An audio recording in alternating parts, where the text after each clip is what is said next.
Dzień dobry, Andrzej Mierzwa, witam wszystkich serdecznie w kolejnych kapitalnych rozmowach. Dzisiaj temat bardzo ciekawy, sukcesja. Nie wiem, kto z Was oglądał serial HBO o losach miliardera, notabene oparty o prawdziwego miliardera anglosaskiego, jak próbował przekazać swoją firmę po kolei kolejnym członkom swego rodu i co niestety z tego wyszło. Historia kończy się katastrofą. Chociaż przyznam, że nawet w naszej polskiej rzeczywistości od pewnego czasu widzimy, jeśli chodzi o sukcesję, zarówno przykłady pozytywne, jak i negatywne. Dlatego postanowiłem zaprosić do kapitalnych rozmów Krzysztofa Murzyna. Witaj, Krzysztofie. Dzień dobry, Andrzeju. Kapitalne rozmowy.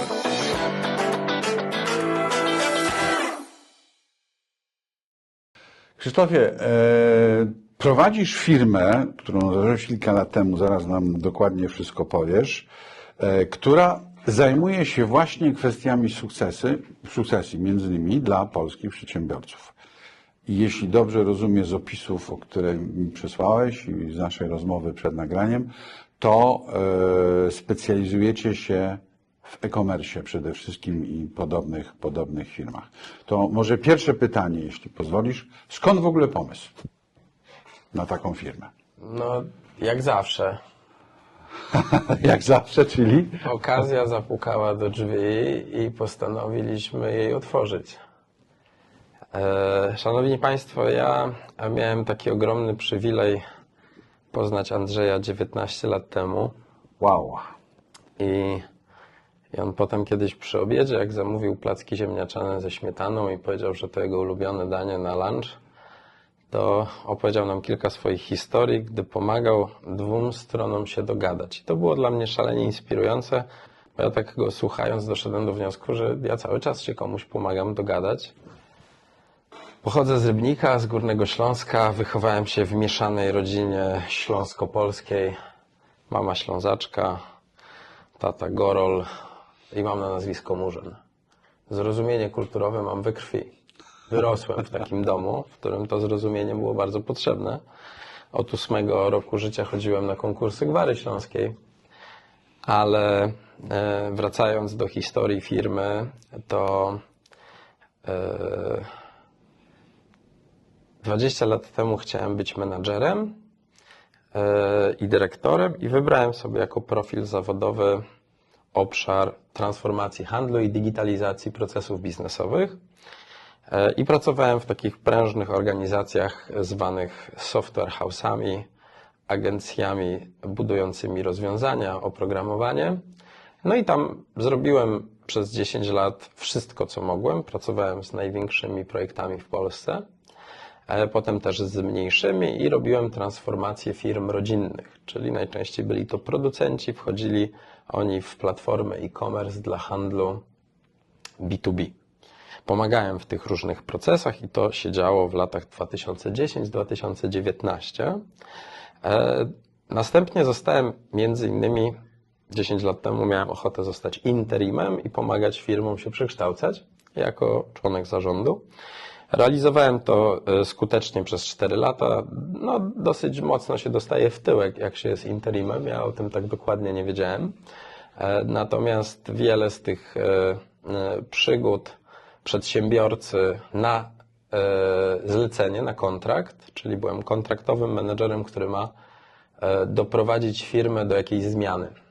No i ja to robiłem całkiem skutecznie, bo rozumiem zmianę i rozumiem, czym jest efekt zmiany i do tego efektu doprowadzałem i czasem potem już mi ktoś mówił, że już mnie nie potrzebuje i żebym szedł sobie gdzieś indziej coś zmieniać i tak też się dokładnie działo. Natomiast zaskakujące dla mnie było to, że będąc w jednym z takich projektów, gdzie pomagałem znowu przedsiębiorcom, polskim producentom rozwijać eksport przez internet, wykorzystując platformy Marketplace, zadzwonili do mnie klienci z przeszłości.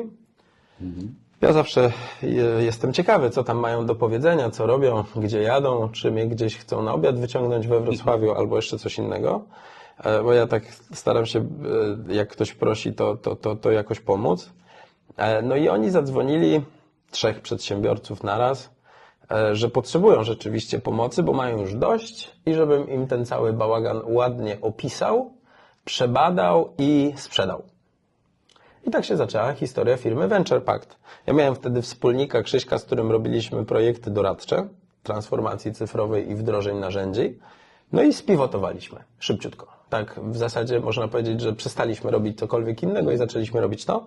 No i takim rzutem na taśmę sprzedaliśmy szybko 3 firmy. Co nas bardzo ucieszyło, bo stwierdziliśmy, że to jest bardzo fajne, bo tam jest wiele zadań, które trzeba połączyć i potem, jak wiesz, naczelna zasada doradcy transakcyjnego, która mówi, że transakcja jest skończona, zrealizowana w momencie, jak pieniądze z prowizji są na koncie doradcy transakcyjnego, no to myśmy się bardzo ucieszyli, jak dostaliśmy pierwszy tam zastrzyk 90 000 złotych po 3 miesiącach pracy. To tak podbudowało nas, ucieszyliśmy się. Co więcej, jeszcze mieliśmy dostać kolejne 100 000 w ciągu najbliższych 2 lat, jak właściciele tej firmy, którą sprzedaliśmy, dowiozą pewne kamienie milowe. No i wtedy szybko też zrozumieliśmy, jak się podpisuje umowy na earn-out dla właścicieli, co one de facto oznaczają, jak są skomplikowane, jak w nich można oszukiwać. Jak oszukiwać w takich umowach, dowiedzieliśmy się dopiero w trakcie tego czasu, kiedy kibicowaliśmy tym naszym właścicielom firmy sprzedanej, czekając na nasze kolejne prowizje. No, tam oczywiście z perturbacjami otrzymujemy teraz kolejne te prowizje. Doszliśmy do wniosku, że to jest szalenie ciekawe. No i będziemy robić tylko to już do końca życia i na razie robimy projekty o wartości od 1 miliona do 10 milionów dolarów. Natomiast chcielibyśmy robić od 5 do 50 milionów dolarów w przyszłości, ale jesteśmy w tej chwili poza radarem. Poczekaj, bo jedną rzecz powiedziałeś, to od razu chciałbym, żebyśmy wyjaśnili earnout. Czyli jeżeli mam firmę, nie mam rodziny, nie mam menedżerów, to już nie wiem komu sprzedać, przychodzisz, pomagasz mi tą firmę ustawić, sprofesjonalizować, żeby było co sprzedawać, znajdujesz nabywcę, do czego wrócę, no i ten nabywca może powiedzieć albo cena jest za wysoka, bo nie wierzę w przyszły budżet, albo cena jest fajna, tylko będę chciał zapłacić ratami. I to jest definicja tego earnoutu, że właściciel dostaje część na początku, a potem jakieś a transze. później jakieś transze, które mogą zależeć od kolejnych wyników firmy w kolejnych latach. Tak. Jest też takie powiedzonko branżowe earnoutów jak psów. Wszystkie możliwe kombinacje są dopuszczalne. Przykładowo w jednym projekcie, który w tej chwili finalizujemy, earnout zależy od dowiedzenia słuszności tezie, że wartość magazynu da się upłynnić w ciągu roku. To się nazywa wekowanie magazynu i magazyn, załóżmy w tym Nie przypadku... mylić z wiekowaniem. Nie, to wiekowanie to jest odwrotność wekowania. I w tym przypadku magazyn, załóżmy, że jest warty 2 miliony w cenach zakupu i jest warty 4 miliony na rynku w cenie detalicznej albo hurtowej, obojętne. No i teraz firma jest warta dodatkowe 2 miliony, więc firma plus magazyn jest warta 4 miliony. No i w takiej sytuacji ktoś mówi, dobra, tu masz pieniądze za firmę, teraz tu zostań i mi pomóż się pozbyć tego, co tam jest na magazynie i wtedy dostaniesz te 2 miliony.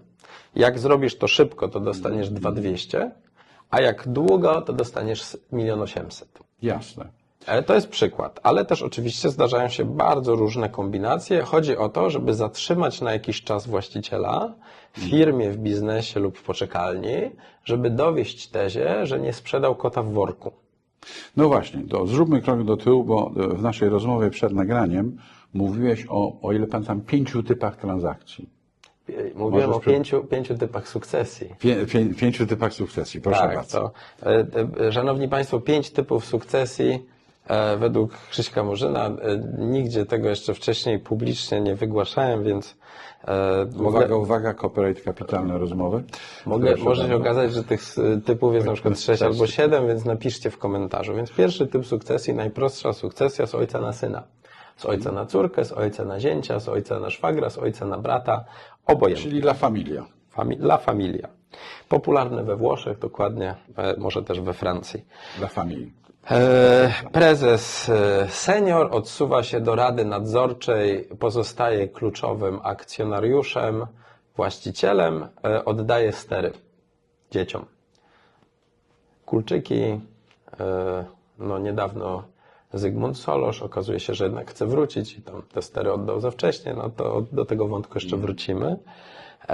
No i to jest sukcesja w rodzinie i wszyscy są zadowoleni, bo majątek dalej się pomnaża wewnątrz rodziny i nie musieliśmy nikomu płacić, tylko notariusz spisał, jak to należy zrobić, a prawnik doradził, jak to umocować. Fundacja Rodzinna Nowa pomaga tutaj?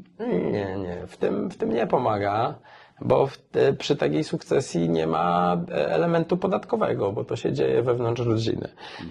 Drugi rodzaj sukcesji to jest sukcesja, w której nie sprzedaję firmy, ale doprowadzam do takiej sytuacji, w której już nie jestem niezbędny do codziennej działalności operacyjnej, odsuwam się do rady nadzorczej i jako doradca pomagam zatrudnionemu, profesjonalnemu prezesowi.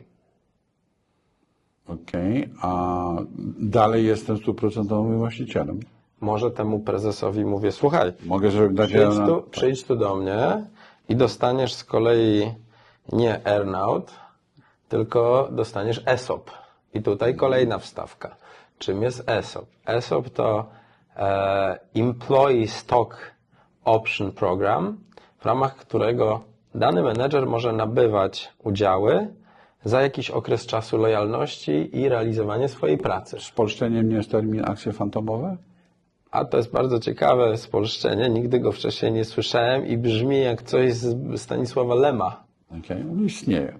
Akcje Jest fantomowe. akcje fantomowe, tak. To od dzisiaj będę tylko tego używał na spotkaniach. A co z akcjami fantomowymi dla mnie?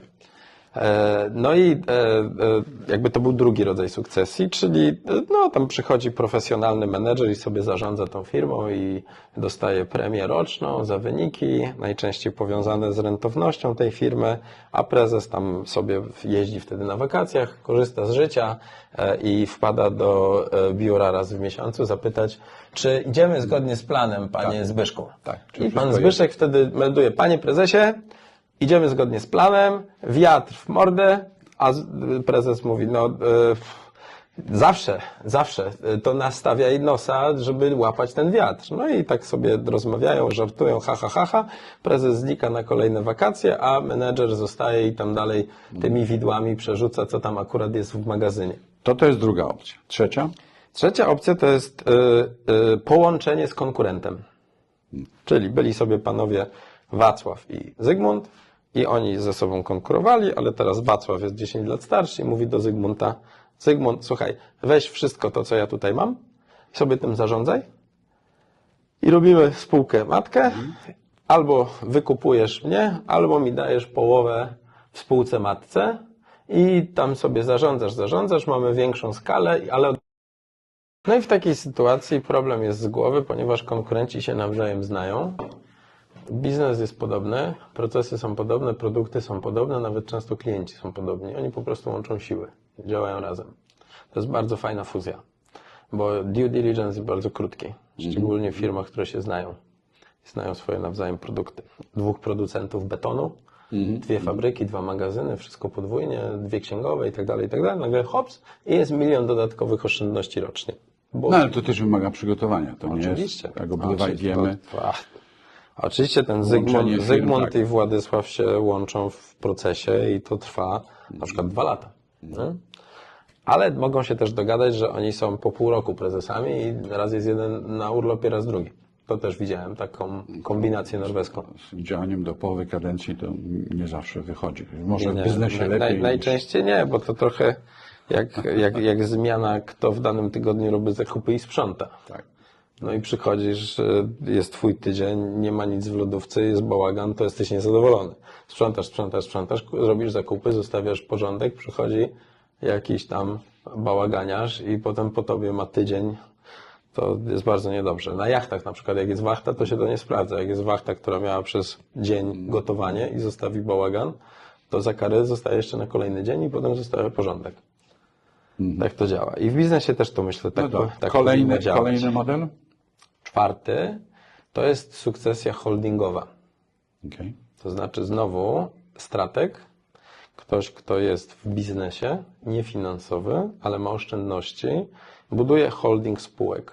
które mają pewne rzeczy rozłączne, a pewne rzeczy wspólne. Czyli konsoliduje trochę sektor. Na przykład jestem producentem kranów do łazienki i mam takie ładne krany i sprzedaję ich za 50 milionów złotych.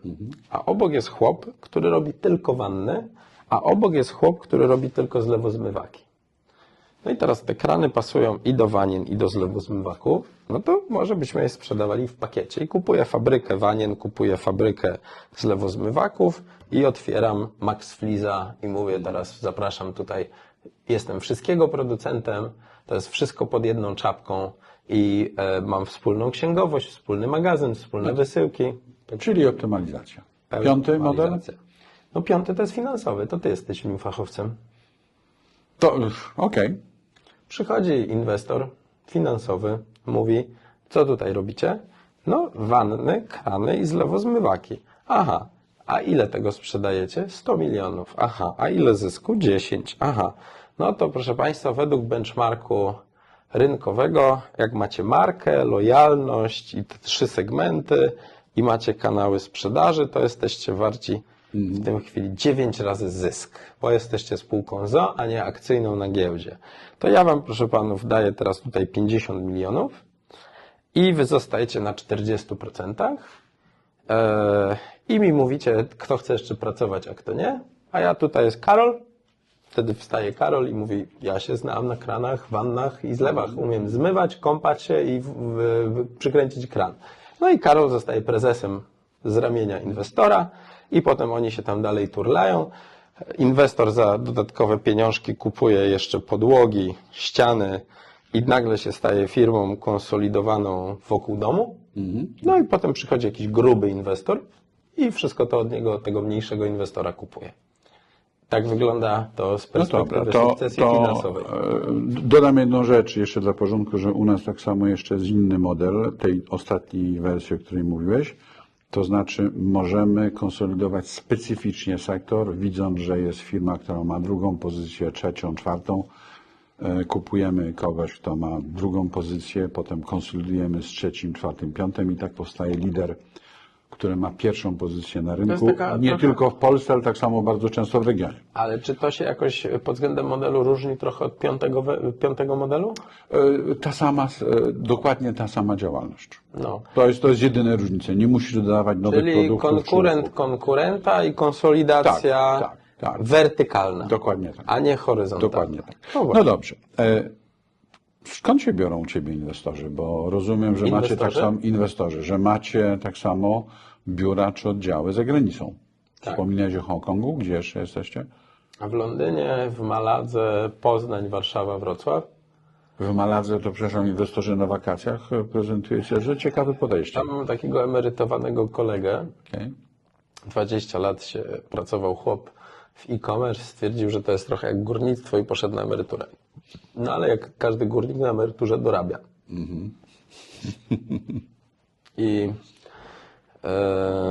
I mamy biura w różnych krajach. Zapytaj, skąd się biorą inwestorzy? Masz na myśli, kto od nas kupuje naszych klientów, bo Komu sprzedają wasi klienci, jak się chcą wycofać z biznesu? Mówią o sukcesji. No tak. Mówimy o sukcesji nie gdzie jest rodzina, tylko załóż, nie ma rodziny, ktoś do ciebie przychodzi. My się staramy być skutecznym doradcą. Skuteczny doradca znajduje kogoś, komu się to, co doradca ma na sprzedaż, podoba, bo mu to do czegoś pasuje. Na przykład pasuje mu do któregoś z 3-4 rodzajów sukcesji. Modeli, o których mówisz. Tak. No i my tych inwestorów znajdujemy na kolacji dla inwestorów. My tych inwestorów znajdujemy na LinkedInie, bo oni tam coś piszą, żeby zainwestowali, to my ich pytamy w co i wtedy potem jedziemy tam na przykład na kolację i pokazujemy, co mamy. My tych inwestorów znajdujemy przez network 35 partnerów Venture Pact, którzy znają inwestorów. I wysyłamy im one-pagery, a oni mówią, aha, to przepraszam, zadzwonię do Henryka. No i potem jadę poznać pana Henryka i okazuje się, że pan Henryk akurat ma magazyny z RTV AGD i sprzętem sportowym, ale zawsze marzył, żeby mieć sprzęt ogrodniczy. Akurat ja mam dystrybutora części zamiennych do kosiarek i on go niebawem kupi. To ten case z magazynem i wyceną firmy. My znajdujemy inwestorów przez direct outreach, czyli mamy w zespole outreach dyrektora, który wszelkimi możliwymi sposobami znanymi dociera do kogoś, kto jest przez nas zdiagnozowany jako potencjalny kupiec. I tam oczywiście wszelkimi możliwymi sposobami stara się mnie wepchnąć do niego do biura. Jesteśmy w tym bardzo skuteczni, to znaczy ten czas średniej rynkowej na transakcję sprzedaży firmy się waha od, nie wiem, jak nie masz doświadczenia, ale my tak patrzymy 12-24 miesiące. To jest długo. No, Długo. to my mamy raczej do roku. O, to już bardziej, tak. To z mojego doświadczenia podobnie od 6 do, powiedziałbym, lekko ponad rok. Bo to jednak wszystko zależy od tego, ile pracy musisz włożyć w przygotowanie firmy do transakcji. Potem No to i już niestety my musimy wkładać bardzo dużo pracy. Standardowo myśleliśmy, że będziemy to w stanie robić w 8 tygodni. Praktyka pokazuje, że to jest tych tygodni 16, a czasem 24. Wchodzicie do Rady Nadzorczej, czy działacie jako czysty zawsze doradca z boku, jeśli mogę spytać? Andrzeju, część moich klientów to są jednoosobowe działalności gospodarcze, które Nie ma robią Rady Nadzorczej. wielomilionowe obroty na Allegro i swoim e-commerce i są producentem i dystrybutorem, a część to są spółki z o, w których jest bałagan. I tam nie wiadomo, czy tak przykład bałaganu. My już teraz wiemy, że oczywiście to nie jest koszt firmy, ale na pierwszy rzut oka nie wiadomo, czy 12 000 leasingu Maybacha jest kosztem firmy, czy nie. No, w większości krajów Europy Zachodniej na pewno nie. Jak to jest w Polsce, powiedz. To jest... No w Polsce jest tak, że my im mówimy, że jest takie pojęcie adjusted EBITDA i my musimy ją policzyć, bo to, co wy pokazujecie jako EBITDA, to jest jakiś bełkot. Jak to powiedział profesor z Koźmińskiego, proszę Państwa, rachunek zysków i strat i bilans to jest pewna interpretacja tego, co się dzieje w firmie, napisana przez kogoś w jakimś celu, żeby ktoś, kto to czyta, odniósł pewne wrażenie. Najczęściej nie ma nic wspólnego z tym, jak ta firma naprawdę działa. Jeżeli chcecie być inżynierem finansów, to musicie wejść w szczegóły, poznać księgową, zobaczyć podatki, zobaczyć strukturę kosztów i się zastanowić, co tak naprawdę tam czemu służy. I to jest super trudne w firmach rodzinnych. To nawet nie to, bo na zasadzie mojej anegdoty. Kiedyś pracowałem w holenderskiej firmie i pamiętam, mój szef w swoim BMW, którym jeździł ciągle z Holandii do Brukseli, bo tam mieliśmy biuro handlowe, zainstalował nowe, super wygodne fotele. No i oczywiście odpisał to w koszty firmy i oczywiście Urząd Podatkowy mu to zakwestionował. Więc on poszedł na spotkanie do Urzędu Podatkowego w Holandii, powiedział, że jeździ co tydzień do tej Brukseli, siedzi w tym samochodzie kilkanaście godzin w jedną i w drugą stronę i dla niego to jest absolutny wydatek profesjonalny. Na co urzędnik skarbówki powiedział, sugeruję, żeby pan zaczął jeździć pociągiem Intercity pierwszą klasą. Fotele są nawet wygodniejsze od tych, które pan zainstalował w swoim BMW i będzie pan miał pierwsze rozmowy z Izbą Skarbową. Dlatego, że być może w tygodniu jeździ pan na tych wygodnych fotelach do pracy, natomiast czy jak pan jedzie z rodziną w weekend, to instaluje pan jakieś gorsze fotele, czy będziemy się bawili w proratowanie? Mówię to nie bez kozery, bo właśnie jak mamy inwestorów, tak samo w moim przypadku bardzo często z zachodu, to bardzo trudno jest czasami wytłumaczyć polskim przedsiębiorcom, że rzeczy, które w Polsce przechodzą albo są tolerowane, albo na które nikt nie zwraca uwagi, w spojrzeniu inwestora z zachodu są czerwoną flagą. Co wtedy robisz? Wywalam to wszystko do grupy kosztów rodzinnych Okay. lub komfortu życia foundera.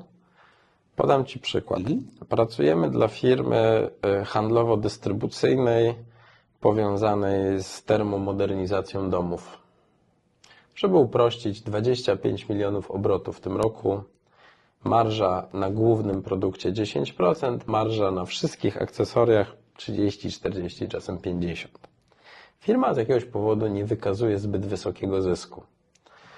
Jakbyśmy to policzyli, to tego zysku powinna wykazywać, załóżmy, 4 miliony. Nie? Tyle zostaje z tak zwanego parametru masy marży w tego typu przedsiębiorstwie po odliczeniu kluczowych kosztów. Natomiast te 4 miliony gdzieś się rozchodzą i ktoś tam raportuje 500 000, 800 000, 700 000 za ostatnie 3 lata. No i zaczęliśmy szukać, gdzie te pieniądze się rozchodzą. No i znaleźliśmy Mercedesa i Maybacha i to jest 300 000 rocznie, żeby takimi autami ktoś tam jeździł. Znaleźliśmy wydatki związane z delegacjami zagranicznymi. Firma musi poznawać innowacje, więc lata po świecie poznawać innowacje. Zawsze gdzieś leci w jakieś ładne miejsce, gdzie akurat są innowacje, jest ciepło i leci tam na tydzień 5-6 osób. No i jest to oczywiście część know-how. No ale jak tak policzyć te wakacje, to jest drugie 300 000 złotych. I takich różnego rodzaju smaczków znaleźliśmy 7 i znaleźliśmy dodatkowe 2 miliony adjusted EBITDA. Więc nasz model pokazał, że jeżeli ktoś to kupi, sprofesjonalizuje i wytnie rzeczy, które nie są niezbędne, cały tutaj sznyt polega na tym, żeby zdefiniować, co jest zbędne, wygodne, a co niezbędne. No i to jest tricky. Wpadnę w słowem, pamiętam, mój szef mojej pierwszej pracy we Francji w firmie konsultingowej mawiał, nie ma kosztów stałych. W czasie wszystkie koszty są zmienne. No właśnie. No, znaczy, to znowu, to też case tego samego podwórka. Jeżeli firma ma magazyn, który jest budynkiem, wydzieliła budynek do spółki innej, w której są ci sami właściciele i teraz spółka główna wynajmuje od spółki innej magazyn za pieniądze miesięczne, tamta go jakoś amortyzuje, to się stał taki jakiś wehikuł samozazębiającego się napędzania zysku między spółkami, gdzie nagle się później okazuje, że jedna z tych spółek jest jednak zarejestrowana za granicą. No i tutaj pojawia się pewnego rodzaju dywersyfikacja modelu fundacji rodzinnej, tylko w tym przypadku nie jest to fundacja polska, tylko luksemburska, cypryjska, estońska. No dobra, wróćmy na chwilę do inwestorów finansowych, bo też o tym wspomniałeś. W funduszach private equity bardzo często boimy się kupować małych, rodzinnych firm. Zdefiniuj dla Was mała, poniżej 1 000 000 euro EBITDA. Powiedziałbym poniżej 5 milionów euro wartości transakcji. Okay. Czyli to EBITDA będzie equity jeszcze value. wyższe. Tak, equity value. Okay? Boimy się kupować, chociaż bardzo często to mogą być bardzo obiecujące firmy. I teraz jak gdyby 2 pytania w jednym. Boimy się kupować, bo nawet jeżeli firma wykazuje, że może mieć duży potencjał tego naszego wzrostu 3 razy w ciągu 4-5 lat, a być może więcej, to profesjonalnie od strony menedżerskiej, od strony systemów nie jest przygotowana i nawet jeżeli dodamy pieniędzy, bo z reguły robimy to przez podwyższenie kapitału, to struktura może tego nie wytrzymać. I po prostu to się może rozjechać. To jest jak gdyby jedna rzecz. Jak I ja sobie widzę, z tym że... strachem radzicie? Słuchaj, no radzimy sobie z tym strachem tak, że są transakcje, które wyszły i są takie, które nie wyszły. Więc to jest trochę statystyczne. Ale nie, a nie wyszły, bo zainwestowaliście i nie wyszło, czy nie wyszły, bo tak, zrobiliście są takie. analizę i Nie. odstąpiliście? A to już pomijam. To już pomijam. Nie mówimy o projektach, które odrzuciliśmy, bo to między innymi była obawa. Mówię o projektach, które nam się wydawało, że jednak rodzina jest dobrze obsadzona, wie jak to robić, no i potem okazało się, że nie do końca było tak, jak rodzina mówiła. Ale to jest jak gdyby jedno pytanie, bo powiedziałem, że wy tu na pewno wchodzicie w tą lukę, którą my trochę zostawiamy. Druga sprawa, jest bardzo wiele ciekawych firm, gdzie jest sukcesja, które po sukcesji nie zrobią wzrostu razy 3, 4, 5 razy pieniądze. One po prostu będą dawały dobrą dywidendę przez 8-12% rocznie netto przez 30 lat. Czy szukacie inwestorów zainteresowanych takimi inwestycjami? Bo Absolutnie. tutaj rzeczywiście na rynku trochę ale raczej, raczej strategii. No to odpowiedz absolutnie to, jak szukacie tych zainteresowanych dividend flow, bo to mnie ciekawi. Jedziemy do Family Office i mówimy, słuchajcie, to pasuje do waszego modelu konsolidacji rynku. To jest komplementarne wertykalnie albo horyzontalnie. Jak wy to weźmiecie, to z tego wyciśniecie więcej. Jak wy to weźmiecie, to tych kosztów nie będzie. Jak wy to weźmiecie, to morale wzrośnie. Jak wy to weźmiecie, to wyjdziecie z tym za granicę. I tak tłukę im do głowy, aż zrozumieją, że to ma sens. Czyli family office, ale jednak działający w podobnej działalności, podobnym sektorze. Ważne w mojej branży, bo wiesz, ja sprzedaję firmy technologiczne No tak. i e-commerce'owe, i produkcyjne z e-commerce'em, i z I technologiami. dystrybucyjny, który jest bardzo silnie dzisiaj Oczywiście. e-commerce'owa, tak. No więc jeżeli ktoś ma family office zbudowany na produkcji, magazynie, handlu, detalu i partnerach, To ogarnia cały ekosystem. tak, jeżeli jest firmą na przykład poukładaną, a ja mu przyprowadzam jakichś chłopów, którzy mają tam trochę bałaganu, ale fajne chłopy, mądre i robotne, tylko po prostu chłopy, no to nie są tam procesowcy. Jak u Jana Pawła w słynnym polskim serialu. Dokładnie, ale swoje chłopy, nasze, takie tutaj lokalne, przedsiębiorcze, pracowite, naparzają ten biznes 30 lat, 60 poczekaj, godzin. Wpadnę ci słowo, bo pociągnę tych chłopów. Pytanie może konfrontacyjne. Nie szkoda ci tego, że właśnie jak coś tworzymy w Polsce, budujemy, ty jedziesz na przykład do Hongkongu i mówisz, panowie, kupcie tą firmę w Polsce, bo dzięki temu będziecie mogli przez tą firmę w Polsce sprzedawać swoje chińskie produkty. Absolutnie mi szkoda. No to czemu to robisz? No bo jak ktoś w Polsce, objechałem wszystkich i oni mówią, że teraz tego nie mają czasu kupić. Przepraszam. Rozumiem. No słuchaj, rozmawialiśmy o tym, ciekawa transakcja. No wyobraź sobie producenta odzieży dziecięcej w Polsce, w polskich szwalniach. Chłop zarobiony z tymi szwalniami gada, szyje te wzory, zatowarowuje się, handluje tym w internecie, tworzy markę, wszystko. No i mówimy wszystkim, słuchajcie, kupcie, bo tutaj trzeba pomóc temu panu, bo on już zarobiony i omnibus i w ogóle one man army i tam 5 osób w zespole i nie umie przekroczyć bariery skali. Czyli bariera skali w Polsce zaczyna się od miliona, powiedzmy od 10 milionów złotych przychodu rocznego. Potem już jest jakoś troszkę łatwiej. Natomiast nikt tego nie chce, no i nagle się pojawia afrykański Hindus, który jest właścicielem fabryki odzieży na Mauritiusie i kupuje 6 miesięcy później. Tylko czy on tą polską firmę utrzyma, czy po prostu... Ma żonę polską okej. i chciałby te swoje rzeczy z Mauritiusa tutaj handlować nimi, więc kupuje gotowy kanał sprzedaży. Kanał sprzedaży, markę tak samo? Część produkcji, czy tylko kanał sprzedaży? Wszystko. 60% firmy, tamten founder zostaje i mu mówi, dobra, to teraz będziemy dywersyfikować i nakręcimy to i dodamy, daj Boże, w 5 lat 0 do liczby z przodu. To był taniec po prostu,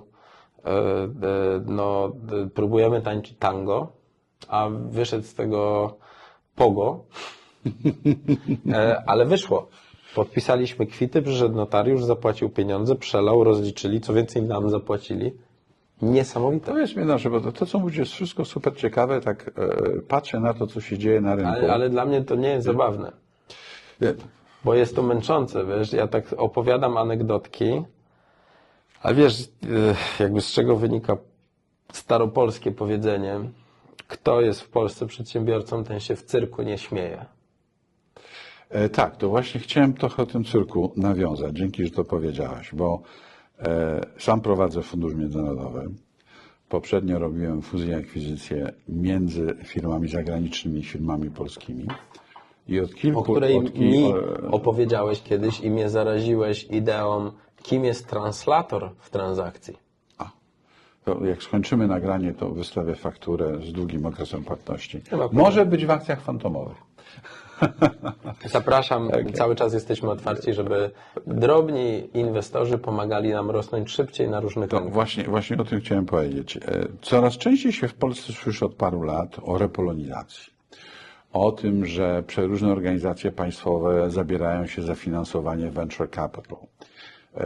Widziałem niedawno strategię rządową, gdzie wręcz się mówi, że niektóre ministerstwa będą wspierały przedsiębiorców, szczególnie małych, średnich itd. To wszystko jest bardzo fajne, ale tak w praktyce ty i ja wiemy, że jeżeli my nie znajdziemy inwestora prywatnego, jeżeli nie przekonamy prywatnej firmy, no chyba, że zaczniemy pracować dla spółek Skarbu Państwa, które zaczną wykupywać małych konkurentów, co byłoby porażające, bo wtedy Warszawska Giełda Papierów Wartościowych w ogóle straci sens, to znaczy będą na nim tylko same konglomeraty państwowe, które wykupują ewentualnie prywatną To się nie korespondencję. wydarzy, bo to jest fundamentalnie niezgodne z naszymi wartościami. Żeby dla tych kłamców... Mówisz o naszych wartościach. Tak. No tak, tylko że problem na tym polega, że bardzo często jak stawiasz przed kimś, tak powiem, worek pieniędzy, to nie myśli o wartościach. Widzi ten worek pieniędzy. Wiesz co, ja już mam dosyć. W zasadzie to powolutku idę w tym kierunku, żeby za... Nie, mówię o naszych przedsiębiorcach. A, no tak, ale to ja im nie będę doradzał, żeby się sprzedali do PGE albo jeszcze kogoś innego, to ja się tym nie zajmuję. Jeżeli oni do mnie przyjdą i powiedzą, że PGE przyszło i chce ich kupić i oni się zgadzają, to ja będę ich negocjatorem i podbiję tą cenę. Okej. Czyli... Ale to jest ich decyzja. Ja nigdy nie będę namawiał do tego, żeby się sprzedawać do spółek zarządzanych przez osoby z nadania.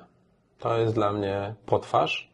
Ja jestem pod tym względem bardzo negatywnie nastawiony do tego, co się wyprawia w cyrku spółek skarbowych. Jestem od wielu lat za profesjonalizacją i prywatyzacją de facto w taki sposób, że państwo zostaje akcjonariuszem 30%, ale nie ma nic do powiedzenia w stosunku do tego, kto tym rządzi. Ale czy nawet musi być tym 30% w wielu spółkach? Może być 10%, 5%, obojętnie. Znaczy niektóre branże... A może być zerowym? Może być zerowym.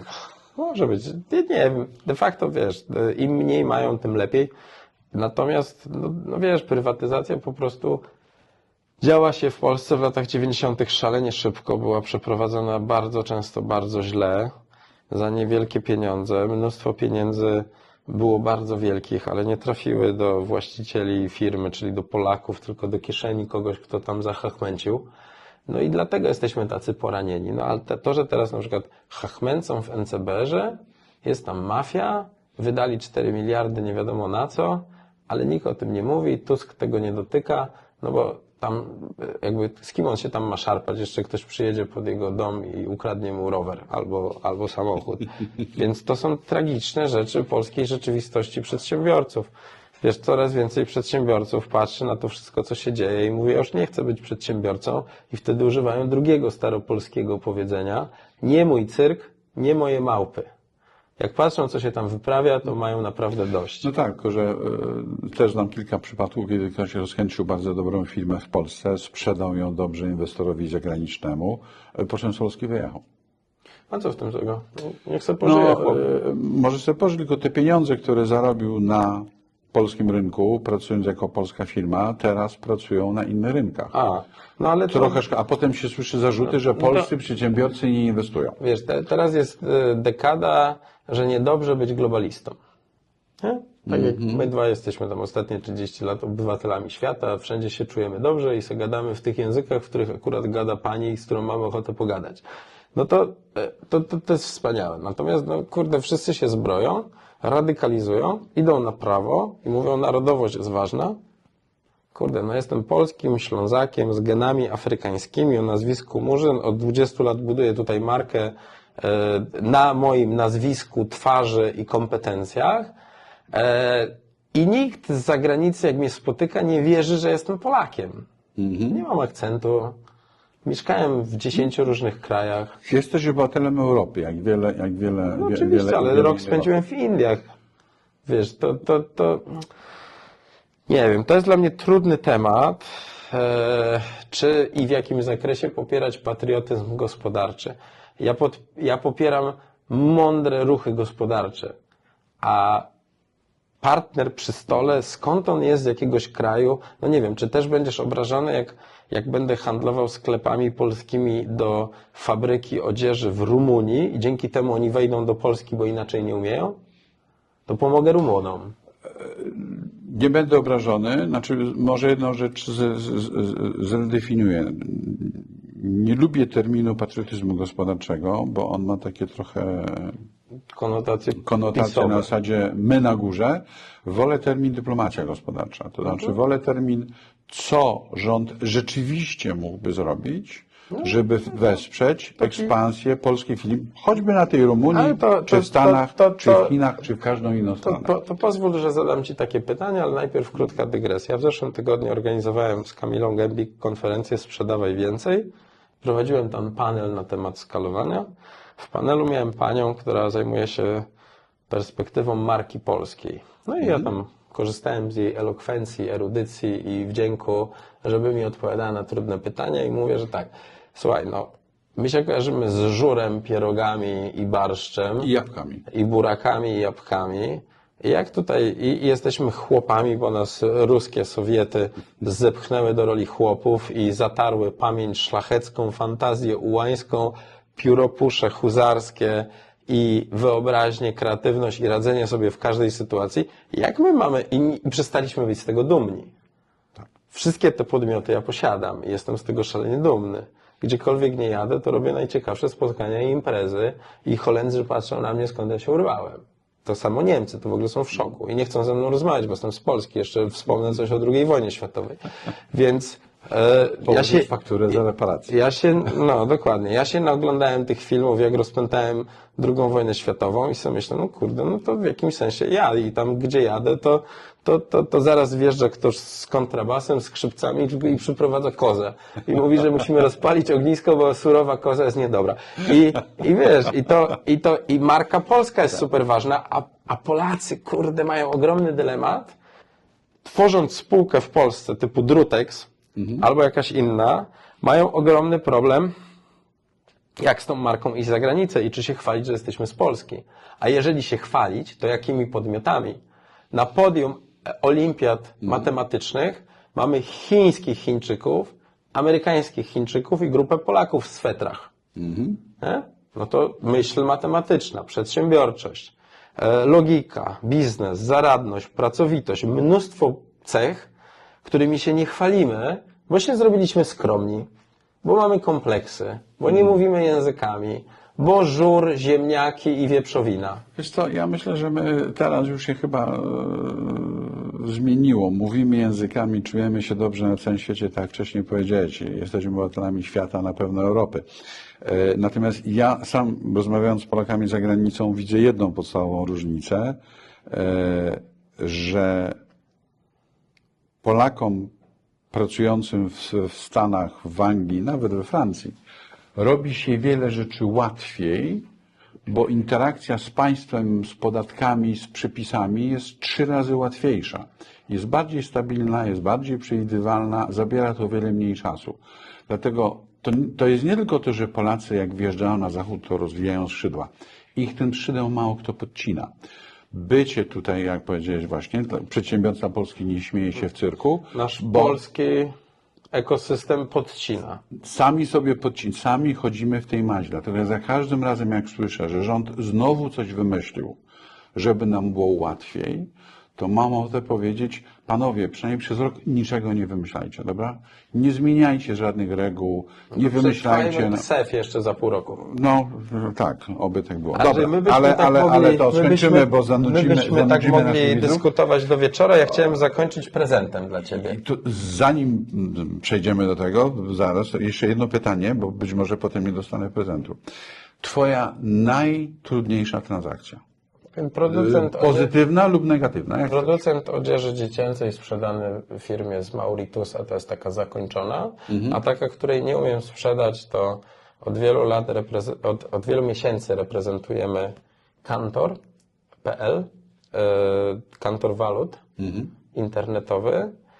Jesteśmy teraz w procesie 3 NBO, natomiast przez aferę z cinkciarzem, czyli złodziejami, i hochsztaplerami, rynek się zatrzymał i 6 miesięcy musieliśmy wstrzymać rozmowę i poczekać. Ale zdobyliśmy kipa i już się odkorkowało. Mam nadzieję, że na następnej rozmowie, jak się spotkamy, to Ci powiem, że to była dobra transakcja. Super. A teraz prezent. Co to jest? Fintechy też. Czy Tobie się zdarza jeszcze otrzymać kopertę? Słuchaj, nawet tutaj na oknie za mną tak, stoi. No, z pocztą czy z pieniędzmi? O pieniądzach nie będziemy mówili w kopertach. Kapitalne rozmowy. Raczej korzystam z przelewów bankowych. No i wspaniale. Przeróżne zaproszenia, na przykład w tym to tygodniu będę się następnym ubierał. razem, jak dostaniesz zaproszenie, O. to od mojego kolegi, który wykuł ten nóż samodzielnie, masz sztylet do otwierania kopert naostrzony. Możesz go też sznureczek tu przywiesić i on jest w ręcznie wykonanej przez grabarza skóry cielęcej. Garbarza. Przepraszam, to się rozpędziliśmy. Czuję się dobrze. I tutaj też jest, jak widzisz, tu jest ładna pochwa, a tu jest rękojeść ze skóry. Proszę, Super. ja Ci bardzo dziękuję. Krzysztofie, to ja Ci bardzo dziękuję. Byłeś dla mnie Pozwól. inspiracją 19 lat temu, wielokrotnie zresztą. Fantastyczny prezent, bardzo Ci dziękuję. Na pewno będę nosił. Tysiące można mieć. Bardzo, Krzysztof, dzięki za rozmowę. Wam tylko przypomnę, że patronem Kapitalnych Rozmów jest Towarzystwo Ekonomistów Polskich, które obchodzi w tym roku 30-lecie działania. Do tematów sukcesji, kupowania, sprzedawania firm będziemy w nadchodzących odcinkach wielokrotnie wracali, Krzysztof, także A ja tylko chciałem podziękować mamie za to, że dopięła sukcesję udziałów w spółce po moim tacie, świętej pamięci. Niedawno już mama nie otrzymuje tych pieniążków, tylko dała je swoim dzieciom i my je otrzymujemy bezpośrednio i też się okazało, że da się to zrobić jednym listem u jednego notariusza. A mój tata miał udziały w spółce, w której kiedyś pracował i myśmy je odziedziczyli po jego śmierci razem z mamą. I tam był miszmasz. A teraz już jest porządek. czyli jednak są pozytywy w naszym systemie prawnym. Mnóstwo, proszę Państwa. Najlepsze pozytywy pamiętamy z lat 80. ze słynnych wieszczy narodowych i śpiewaków i kabaretu Olgi Lipińskiej, i kabaretu Starszych Panów. Janka Himilsbaka, Machlakiewicza i Jerzego Sztura. Polecam. To na osłodę trudności życiowych zawsze mi pomaga. Krzysztofie, bardzo dziękuję za rozmowę. Wam dziękuję za uwagę. Kapitalne rozmowy, Andrzej Mierzwa, Krzysztof Murzyn. Do widzenia. Kapitalne rozmowy.